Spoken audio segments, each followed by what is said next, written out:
I would just ask the question, how bad does it have to get? I mean, do we have to get to $2 trillion deficit? Do we have to get to $3 trillion? How bad does it have to get before we can simply say this? Let's just hold the line. Let's just quit making the problem worse. How bad does it have to get before we can do something that every single family has had to do at some point in their lives? Every single small business owner has had to do at some point. How bad does it have to get before we can take the first step? Again, that modest first step. Think about where we're headed. Over the next 10 years, under the pace of spending we're at right now, over the next 10 years, the federal debt is going to go to $23 trillion. Now think about what it takes to pay that off. You first have to balance a budget. Then you have to run $1 trillion surplus for 23 straight years, and that doesn't even count the interest, which is now approaching $1 billion a day. I mean, the American people want...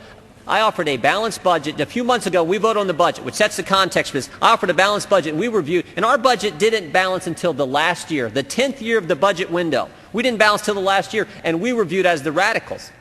I go back home and talk to folks in our district. They look at me and they say, Jordan, you big sissy, balance it in 4 or 5. What are you doing taking 10 years? That's the perspective the American people have, and yet here in Washington, we continue to spend and spend and spend and can't even take that simple, modest first step of saying, you know what, let's just live on what we were living on 9 months ago.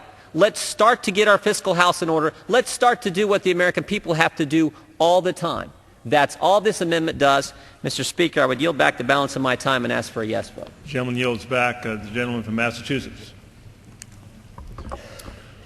Well,